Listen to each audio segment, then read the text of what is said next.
Hey guys, what's up? This is Edgemeister, and today I'm going to be doing a post commentary here. Now, this is kind of it's probably going to be a long video because I spent upwards to like an hour here writing the script. And I don't usually write scripts, but because I had a lot to say, I felt like I'd forget pretty much everything I was thinking of. So I went ahead and wrote a script. So this video is going to be talking about why I switched from Halo to Destiny at the beginning of 2015 and why I switched back from Destiny to Halo at the end of 2015. Now it's kind of hard to explain, so I'll be explaining mechanics behind Halo, Destiny, and Call of Duty, which the reason why I'm going to be talking Call of Duty, even though I did like 2 Call of Duty videos this entire year, is because it has a lot to do with an example of what I don't like. I'm not calling it bad, I'm not hating on it, I'm just saying why I dislike it. And a lot of gamers get confused with disliking a game and the game being bad, which I hate when people get those mixed up. So just keep in note that everything I say about Call of Duty is my opinion. It's not a bad game at all. It's just a bit too casual for me. So I am sometimes competitive, but mostly I'm casual. I'm not the best, but I still like fair starts and just fairness in games, which should be like a competitive game. A lot of people hate on Halo 5 because they say that they took too much from the pro community and that it's too competitive. One of the main gripes that I see on Halo Waypoint is actually the skill ranking competitive skill rank system. So I have to say, a lot of people, they say that it's not satisfying to level up, but yet there's no harm in not leveling up your skill rank. That rank isn't necessarily meant to be leveled up. That's why you could start at an Onyx rank right off the bat, right after your placement rounds. That rank is meant to judge you as a player and match you with other players with similar skill. People on the Waypoint forums compare the system to past skill ranks and how satisfying it was to get from rank 1 to the high 40s or even 50. But that shouldn't be what a skill rank is designed to do. That is why we have a separate number rank alongside your playlist exclusive skill rank. So you can still play... I'm not cutting this out. You can still play ranked playlists casually. The problem is, if you're like me and you don't want to play... Well, you play both competitive and casual games depending on your mood. So what I'm saying there is, if you just play casually, you don't really care too much about the game, you're going to be in a lower skill rank. So you're going to be against lower skill players, so you won't really have to try as hard to do better. So that's how you can actually play more casual in a competitive ranked game. For example, right now, I'm feeling so casual, I don't even want to play a first-person shooter, not even Forge, because Forge takes too much design thought, you know. I'm in like an uber casual mode right now, you know, maybe some Minecraft or Pokemon or something relaxing. Or I could just go outside and do something, you know. The reason why I switched to Destiny at the beginning of the year was because of 2 things. One is that the Master Chief Collection was horribly broken, and I didn't want to put up with all the bugs and long matchmaking times. Also, as I said before, I somewhat dislike the 1 to 50 skill ranking system, which Halo Master Chief had, without a casual just number or rank system like Halo Reach had. I like Halo Reach's system, by the way. Also, the lack of unlocks in Master Chief Collection made me feel like you couldn't really accomplish anything in that game. Like, for example, I had to restart Halo Reach from, like, Private or Recruit, or whatever the first rank is, on EdgemisterGames because that's my new account. I didn't play Halo Reach on that account. I played it on Chris the Wereduck, which you will see in some of my older videos, like old videos. Yeah. So with MCC, if I had to restart, I wouldn't feel like I'm really missing out on all the ranks that I used to get, even if I was like rank 15 everything. I wouldn't feel like I missed out on anything. Destiny, on the other hand, was built from the ground up to make you feel awarded and accomplished, even though everything was based on RNG. I would often go back to the Master Chief Collection, and all I'd feel is that, I may have received some new legendary weapons or finished a raid on Destiny instead of playing this non-ranked playlist to Master Chief Collection with no unlocks. The only problem with Destiny is that it's a mix of both Halo and Call of Duty. Now, like I said before, I don't hate Call of Duty. Neither do I think it's a bad game. I just think that it's built entirely for the casual audience. Lots of fans could argue otherwise because Call of Duty is part of MLG. However, that doesn't mean really too much. As long as a game is popular and it has a few competitive elements, even if the regular player never really encounters them, then it can be a popular esport. Most other good esports would be games like League of Legends or Dota 2 or Counter-Strike, which I see is really the only competitive first-person shooter game that's popular on MLG. Now, Halo 5 could be one of the big competitive games if it gets more popular. The main problem with Call of Duty is that it dumbs the FPS genre down to make it really, really easy for one player to get the advantage over another player. For example, two players with the same skill level get into a gunfight, but one player sees the other guy 1 millisecond before the other. The amount of aim assist and the low time to kill means he will always win. A noob could kill a pro if he lets his guard down for just a second. Not to mention kill streaks. In my opinion, kill streaks are cancer. I say that the game's not bad, but kill streaks are cancer. They are heavily unbalanced, and they heavily unbalance the game. Sorry, I can't read a script, I swear to God.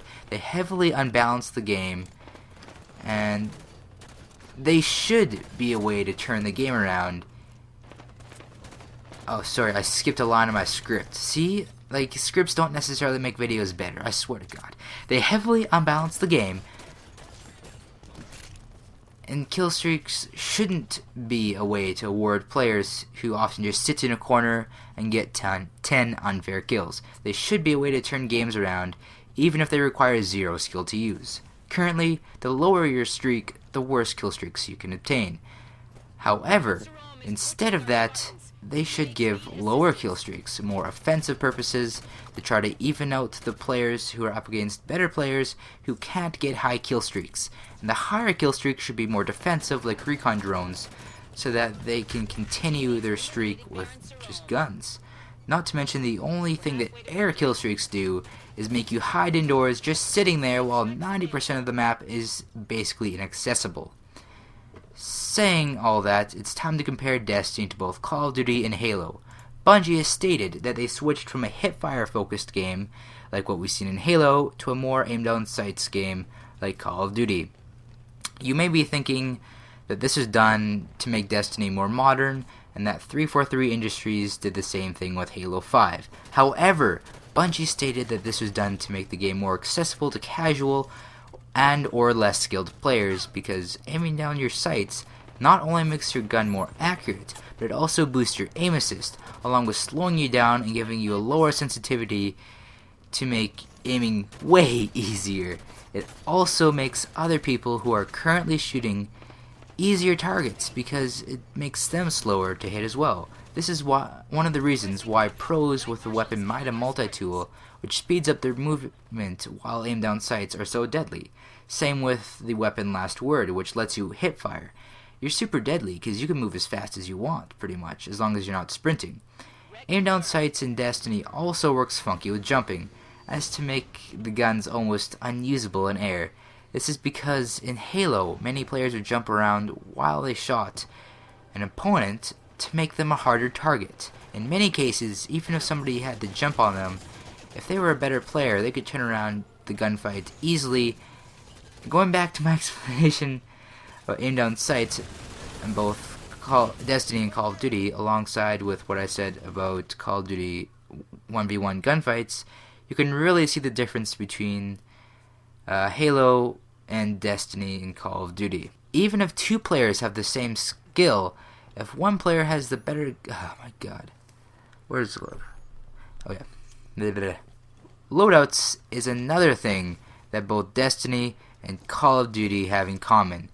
Even if two players have the same skill level, if one has a better gun, then he will pretty much always win.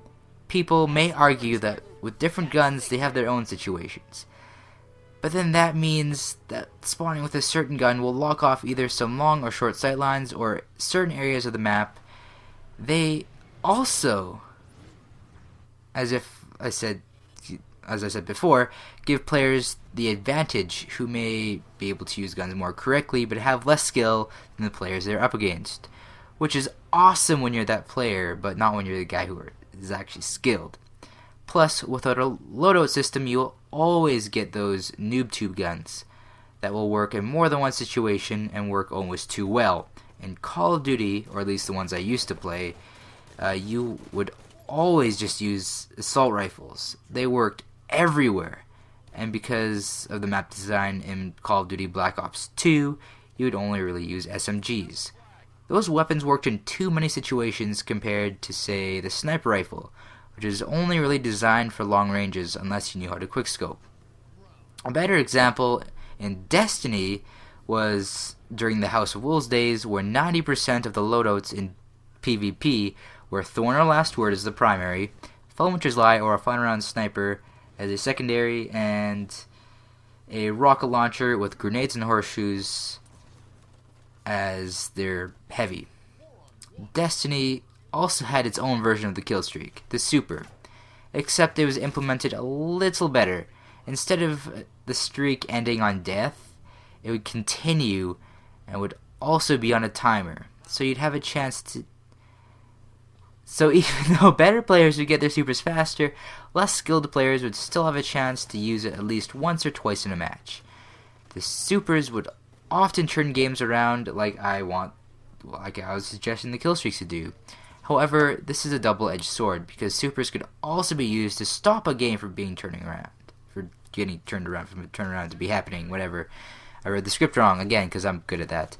Supers, like kill streaks, don't really require much skill to use, so many times a skilled player would be going for a zero-death game, which in Halo he or she would get, and then get Nova bombed from across the map, resulting in lots of unfair deaths. You may be thinking that I did say I liked casual games, but I don't necessarily like this kind of casual game. The reason why I like to play competitive games like Halo is because although I have to work harder to get my kills, they feel more satisfying. In games like Call of Duty or Destiny that try to simulate being satisfied deaths by telling you how well you did, like giving you lots of medals or giving you numbers like 100 points for every kill. It gives players the illusion that even though they just pressed a button to call on a kill streak like Attack Dogs or activate a super like Fist of Havoc, that they actually earned those kills even though they really didn't. In Halo, if you want a medal or something, you have to kill 2 people in like a 3-second span to get a double kill or something like that, which is an easy feat in Call of Duty, but not so much in Halo because of its higher time to kill, lower aim assist, and lack of traditional aim down sights, and emphasis on headshots.